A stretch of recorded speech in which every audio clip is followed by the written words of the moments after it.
Hi అండి, నమస్తే. Welcome to Telugu Thadaka. ఈరోజు వీడియోలో అప్పటికప్పుడు చేసుకునే దోశల రెసిపీ చూపిస్తున్నాను.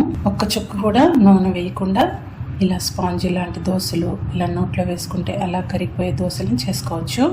తప్పకుండా ట్రై చేయండి. వీటితో పాటు మంచి టేస్టీ అయిన టమాటో చట్నీ కూడా చూపిస్తున్నాను. వీడియో కంప్లీట్గా చూడండి. వీడియో నచ్చితే మర్చిపోకుండా లైక్ చేయండి. అప్పటికప్పుడు చేసుకునే ఈ స్పాంజీ దోశల కోసం ఫస్ట్ బౌల్లో ఒక అరకప్పు అటుకులు తీసుకోవాలి.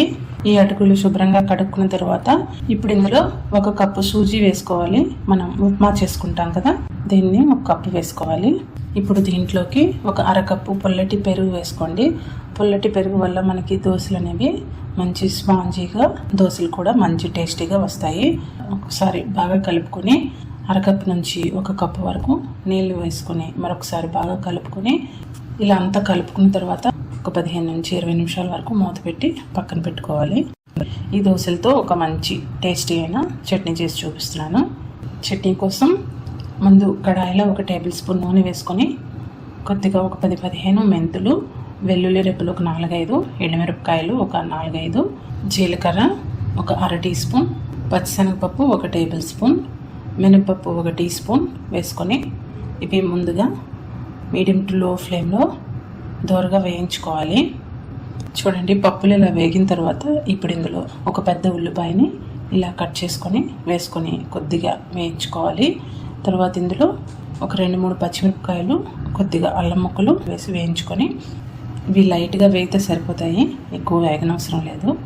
ఇప్పుడు ఇందులో మీడియం సైజ్ టమాటోలు ఒక 3 ఇలా కట్ చేసుకొని వేసుకోవాలి.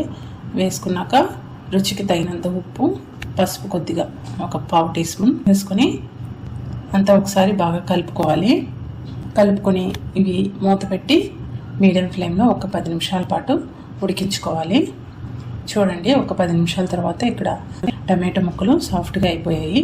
ఈ టైంలో స్టవ్ ఆఫ్ చేసుకొని కొద్దిగా నానబెట్టుకున్న చింతపండును వేసుకొని స్టవ్ ఆఫ్ చేసుకొని చల్లారనివ్వాలి. చల్లారిన తర్వాత మిక్సీ జార్లో వేసుకొని ఇలా మెత్తగా పేస్ట్ చేసుకోవాలి. ఇలా మెత్తటి పేస్ట్ చేసుకొని ఇది ఒక బౌల్లో తీసుకొని ఇప్పుడు ఈ చట్నీ కన్సిస్టెన్సీకి సరిపడినట్టుగా చట్నీలో నీళ్ళు వేసుకొని గ్రైండ్ చేసుకుంటే మనకి కన్సిస్టెన్సీ చూసుకొని ఇలా కలుపుకోవచ్చు.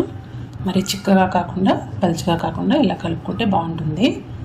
ఇప్పుడు పోపు కోసం పోపు గిన్నెలో ఒక టేబుల్ స్పూన్ నూనె వేసుకొని ఆవాలు, జీలకర్ర, ఎండుమిరపకాయలు, కొద్దిగా ఇంగువ ఒక హాఫ్ టీ స్పూన్ ఇంగువ, కరివేపాకు వేసుకొని ఇలా వేయించుకొని మనం చట్నీలో వేసుకుంటే మనకి యమ్మీ టమాటో ఉల్లిపాయ చట్నీ రెడీ అయిపోతుంది.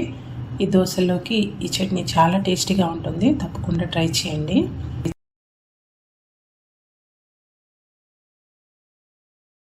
చూడండి, బాగా నానిపోయాయి అటుకులను, సూజీ.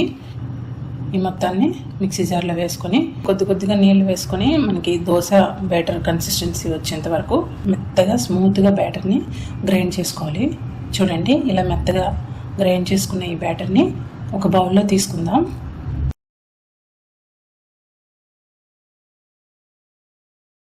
ఇప్పుడు ఇందులో రుచికి తగినంత ఉప్పు, ఒక అర టీ స్పూన్ కంటే తక్కువ బేకింగ్ పౌడర్ వేసుకోవాలి. ఇక్కడ కేక్స్లో మనం వాడతాం కదా బేకింగ్ పౌడర్, బేకింగ్ సోడా అయితే ఒక పావు టీ స్పూన్ వేసుకోండి. ఉండలు లేకుండా బాగా కలుపుకోవాలి. దోశ బ్యాటర్ కన్సిస్టెన్సీ ఇలా ఉండాలి. మరి చిక్కగా కాకుండా పలుచగా కాకుండా ఇలా ఉండాలి.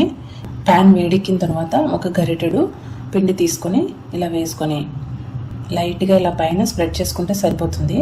స్ప్రెడ్ చేసుకున్న తర్వాత కొంచెం లైట్గా పైన మనకి హోల్స్ లాగా వస్తాయి. ఆ టైంలో మూత పెట్టుకొని ఒక 5-6 నిమిషాల తర్వాత చూడండి, ఇలా మంచి కలర్ అనేది వస్తుంది.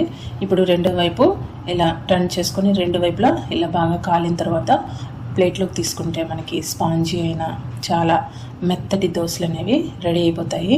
ఒక్క చుక్క కూడా నూనె లేకుండా చాలా హెల్దీ అయిన దోశలు. చూడండి ఎంత సాఫ్ట్గా ఉన్నాయో. పిల్లలు చాలా ఇష్టంగా తింటారండి. చాలా సాఫ్ట్గా ఇలా నోట్లో వేసుకుంటే అలా కరిగిపోతాయి, అంత సాఫ్ట్గా ఉంటాయి. చూస్తుంటేనే అర్థమవుతుంది కదా ఎంత సాఫ్ట్గా ఉన్నాయో. పిల్లలు కూడా చాలా ఇష్టంగా తింటారు. అందరికీ నచ్చుతాయి ఈ దోశలు. తప్పకుండా ట్రై చేయండి. వీడియో నచ్చితే లైక్ చేయండి, షేర్ చేయండి, సబ్స్క్రైబ్ చేయడం మర్చిపోవద్దు. Thank you so much for watching. Bye.